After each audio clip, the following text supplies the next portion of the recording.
When you're the listener, the fixer, the helper, the person who's always there for everyone else, there's a price you pay for being the strong one. You know the feeling when you're quick to help everyone else, but no one's really quick to help you? Or that feeling when someone asks you for a favor and deep down you want to say no, but without even thinking you've already said yes? Up until now, it's been your life's mission, whether or not you realize, to make everyone else happy. You're spending so much effort trying to look strong that you never actually have the chance to feel strong. Everyone else seems to think that you have life figured out. You seem so put together, but if they actually got the chance to know you, they'd find out that that's not actually the case. If this resonates, I want to share 5 key things that have helped me. Things that have helped me start to become someone who has boundaries and can confidently assert them. Things that have helped me walk away from people that only ever want to use me and instead start to live life on my terms. Hopefully I can help you stop wasting your energy spending all your time and effort looking like the strong one, so that you finally have the energy to start feeling like the strong one instead.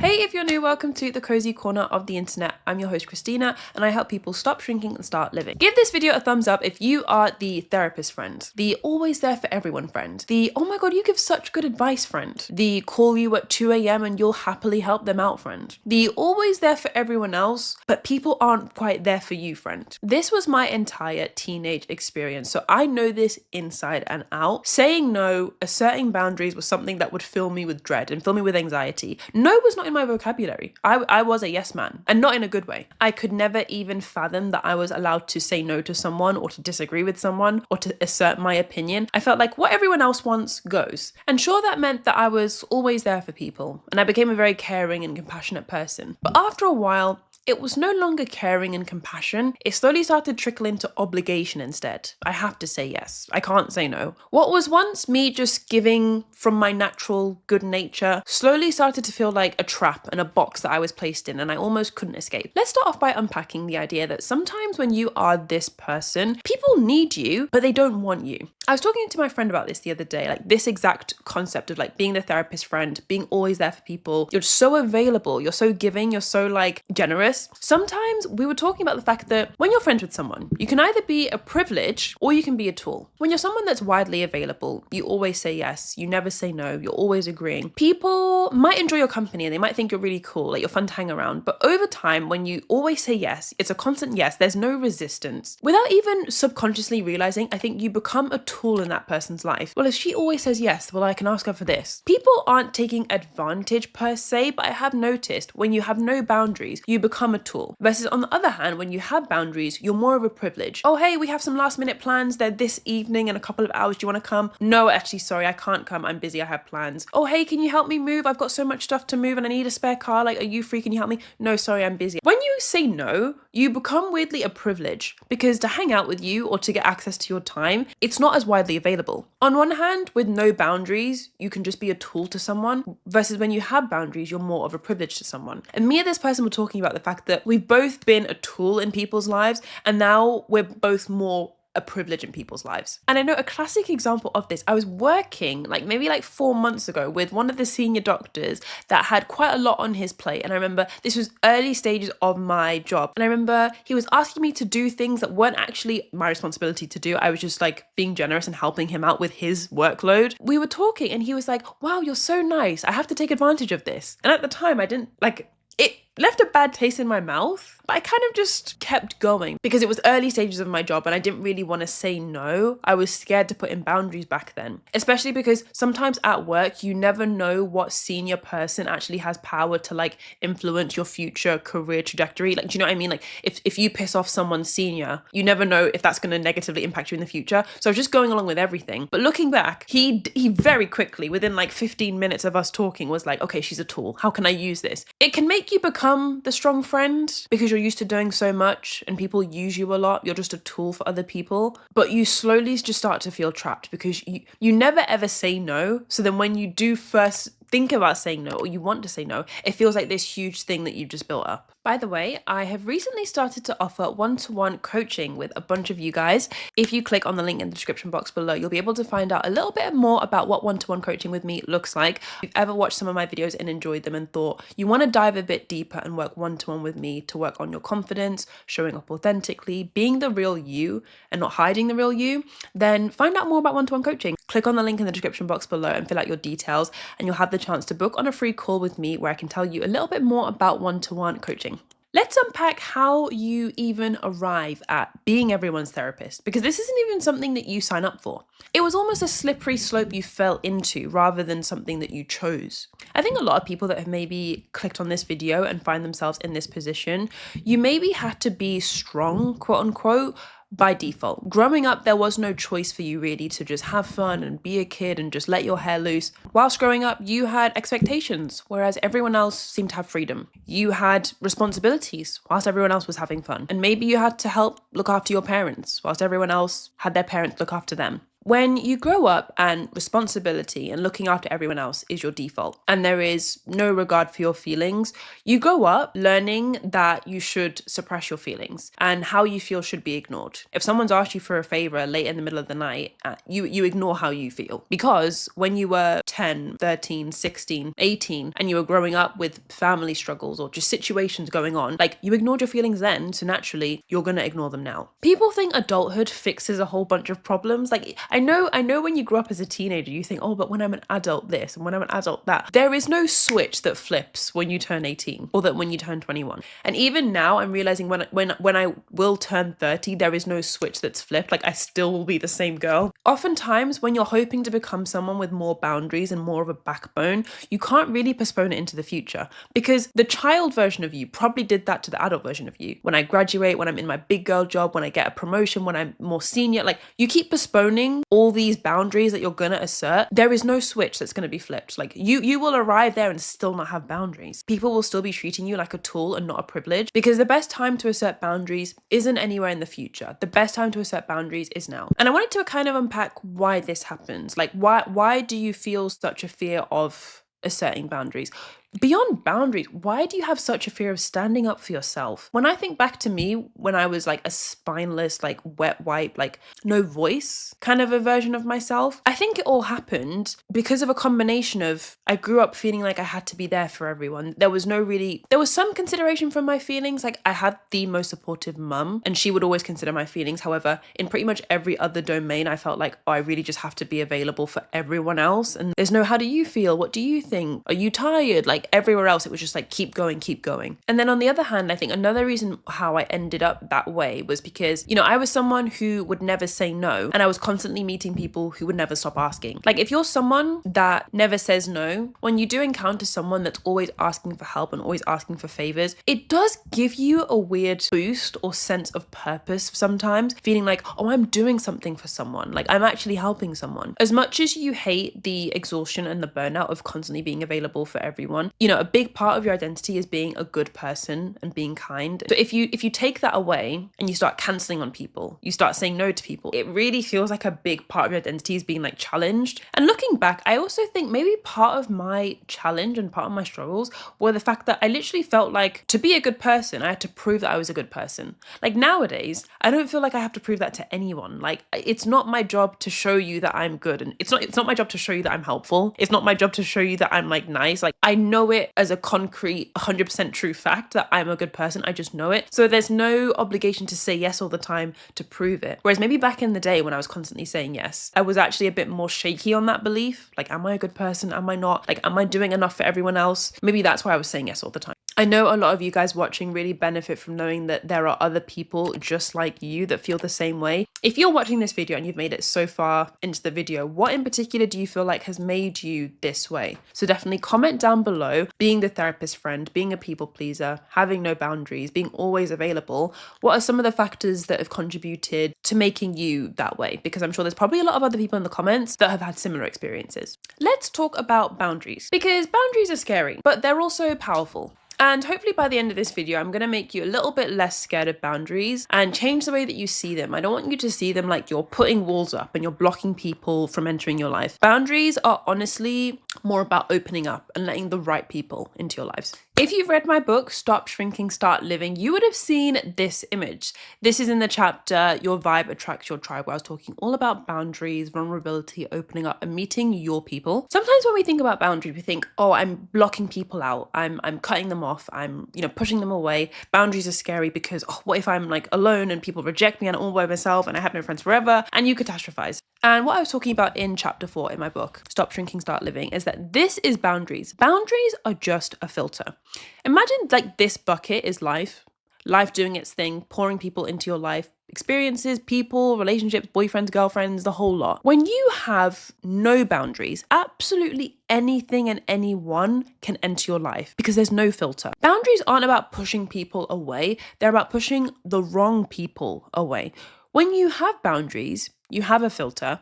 You say no to the, person on Hinge that has like a really cringy, overly sexual pickup line, and you say no, you swipe left rather than just swiping right on everyone because you think I'll just accept what I can get. Or you have boundaries with that new acquaintance that you've met that seems kind of cool. When you start saying no to certain people, it's not about you shoving people away and forcing everyone else out of your life. It's about forcing the wrong people out of your life. That way, you're left with the right people, the people that should be in your life.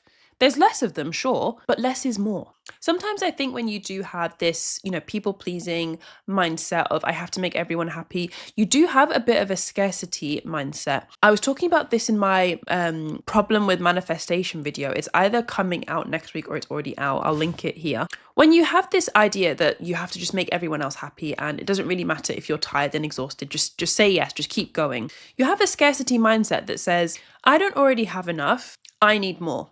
And that more is, I need more validation that I can help people and I'm a good person. I need more validation that people like me and they think I do a good job and they're happy with me. You don't already feel like you have enough. And I was talking about this in my book, but if you work on building up the belief that you are a good person as you are, you already bring enough to the table. You don't need to say yes a million times for people to believe that, because first of all, it doesn't matter if other people believe it if you don't even believe it yourself. There's a strong chance that you that's clicked on this video and feels like, oh gosh, I'm so burnt out and tired with how much I'm doing for everyone else, I'm never getting it back. You still don't quite feel like you're a good enough person as it is. That's why you keep saying yes. You've not put your foot down yet because you feel like I still have to prove, I still have to keep saying yes, I still have to make people happy. Versus actually other people are already seeing you as, gosh, she's so nice. Gosh, she's so nice, I have to take advantage of her, or whatever my senior colleague said the other day. You're so busy trying to prove something to other people that people already believe about you. You're just the only one that doesn't believe it yet. You're still waiting to feel like you're a good person to when you can say no. Maybe you're waiting for that, like, okay, I am a good person, like I am a good friend, I do try hard enough, I am putting enough effort, okay, now I can say no. You're waiting for this feeling to arrive, but it's never gonna come. You have to believe it now. Chances are actually everyone else probably looks at you and think, gosh, they're so nice, I wish they would take more of a break, or I wish they were less hard on themselves, I wish they would cut themselves some slack. Boundaries are scary, but how will you ever know if the people in your life are the right people for you if you never assert boundaries? The way that I got over the scary hurdle of saying no to people was just, I had to tell myself, like, Christina, this is just a test. Like, is this guy really your guy? Like, assert boundaries. Say that you're not going to go on a date the day before that it's planned. Like, no, I need some more planning. No, sorry, I'm busy, I can't do that. So far in your life, you've had this scarcity mindset, which makes you think you just need to accept whatever you can get. Any relationship you can get, any friend you can get, any job you can get, anything that you can get, you'll just accept because you don't feel qualified or deserving enough to ask for more.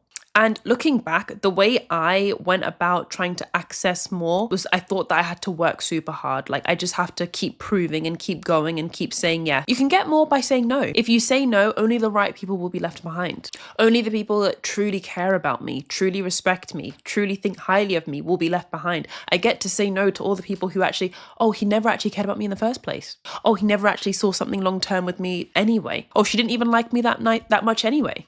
I also wanted to talk about realizing your value. You can kind of think about boundaries not only as a filter, but also as a form of protection. I know there's a quote that always goes around on Twitter where it's like, boundaries protect you from low quality experiences. I definitely believe in that. However, when it comes to the sort of people over here on the cozy corner of the internet watching this video, sometimes you have to take a hard look in the mirror and realize, like, if I'm having difficulty setting boundaries, maybe it's because I don't feel like I have enough value worth protecting. Like, as you start to realize your value and realize I bring a lot to the table, I have so much to offer, it becomes easier to say no because you see what's worth protecting. Earlier in my life, like in my early 20s, I really did feel like I had nothing to offer.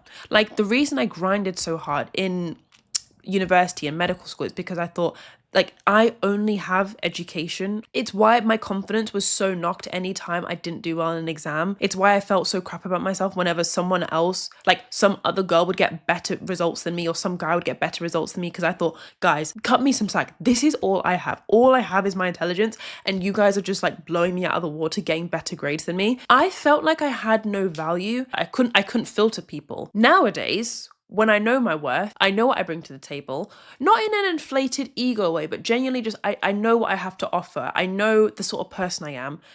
I don't need to prove it to you. I don't care if you get offended. I don't care if you are upset with me that I cancelled the plans. It's another thing as well. I feel like sometimes we have to explain why we say no. One of my friends has started to tell me, like, no is a full sentence. And I actually love when she says that, because that's so true. Like, if I'm saying no, I can't come to your party that you told me about 2 days before, I don't have to explain why. Like, no is enough. But back to my main point. Have a think about whether or not the reason why you struggle to say no and set boundaries is because, like, deep down you feel like, I'm not that special. I don't have that much to offer. I'm not, that valuable. I don't really do much. That was me for sure. However, as you start to realize your value and become more aware of who you are at the core, you realize I am actually worth protecting. I shouldn't let any little mosquito and bee and wasp just come into my life. I need a filter at the window. Like, I need to stop these people coming in. I'm actually special. And the reason I'm saying realize your value rather than like raise your value is because I believe your value is already there. It's just buried underneath a whole bunch of rubbish that maybe has been piled on top by other people. A good 80% of your value, in my opinion, is already existing within you. You just aren't aware of it. You haven't realized it yet. You've been conditioned by maybe parents, ex-partners, toxic friends that have like dulled your shine and made you think that you're less valuable. And as a result now, because you feel like you have less value, you just allow anyone into your life. Once you realize your value, it becomes a lot easier to say no. And the last thing I wanted to touch on, I hope you guys are enjoying this video. I'm enjoying filming it. Filming is one of my favorite things to do every week. I wanted to touch on the fact that you don't need people to like you. Now, friendships on the internet are like a new buzz topic. Maybe it's because of my niche on YouTube, but I'm seeing a lot of videos come up about like, you need friends, stop being a loner. And I'm seeing videos of people saying like, we need community. It's important for humans to have people around them. And then I'm seeing another side of the internet being like, I have no friends, I'm depressed, I'm miserable, I'm sad. The main topic of what I want to say, you don't need people to like you. For a lot of us, the only reason why you need people to like you is because if they like you, it gives you permission to finally like yourself. There's so many of us waiting around for other people to enjoy our company and think that we're cool, think that we're interesting, think that we're smart, to finally feel like, oh gosh, I bring something to the table. Something I was actually talking to one of you guys on Zoom about, definitely check out the link in the description to find out more about coaching, was this idea. I was talking to them about how they show up at work, and they were telling me like, oh, none of my colleagues like me. I just feel like I'm the outcast. Like no one spends time with me. No one makes an effort. And I understand this is like a serious struggle. Like when you're at a new workplace, it's not nice to be like left out and stuff. But what I was trying to share and explain was like, sometimes you don't actually comprehend the energetic like drain that is walking around and showing up in every room, hoping that people like you. It's not something that's obvious. It's a subtle, weird body language and vibe. Like if you're showing up in every room, hoping that people like you, hoping you can make them happy, hoping that you can like, I don't know, get their approval. It is something that has like a subtle drain. And I can't quite, it's only now that I've come on the other side that I'm like, whoa. That vibe you were carrying around, Christina, of hoping people like you and hoping you can make them happy, like that, it's a drain on your authentic self and like you being truly yourself in a room. When you let go of the need of, I don't need you to like me, actually. I'm not waiting for you to like me. I feel like your authentic self comes to the surface. And that's your authentic self in not just personality, but also values and boundaries and just being your genuine self. It's strange because when you're a people pleaser, you might often feel like drained by other people. Like you're having to, nod your head a lot in conversation and feel super engaged. But what's quite interesting often is that when you are a people pleaser, you do rely on people quite a lot. You rely on them quite a lot for validation. and to feel like you only feel good enough when someone likes you or when someone like validates you. And I know for me, the game changed when I finally said to myself, you know what, I have to learn to like myself. Whether Jeremy likes me or not, it doesn't matter. I have to like myself as it is. Or whether or not I piss off this girl that I'm cancelling the plans with, like I have to like myself. Try not to run before you can walk, because genuinely liking yourself is transformational. When you are a people pleaser, like this will change your life, just liking yourself, because you no longer feel like everyone else is in the steering wheel of your life. You actually can live life on your terms for once, because you don't care if someone doesn't like you when you set boundaries, or you don't care if someone rejects you on Hinge. You like yourself. I deep dive and unpack that in this video, being liked versus being respected, which is on a similar vein of like people pleasing, standing up for yourself, saying no. So if you enjoyed this video, I know you'll enjoy that one too. Thank you so much for watching this video. I appreciate you guys so much. I can't believe to this day that so many people enjoy these videos. Hopefully I'll see you in the next one. Catch you later. Bye.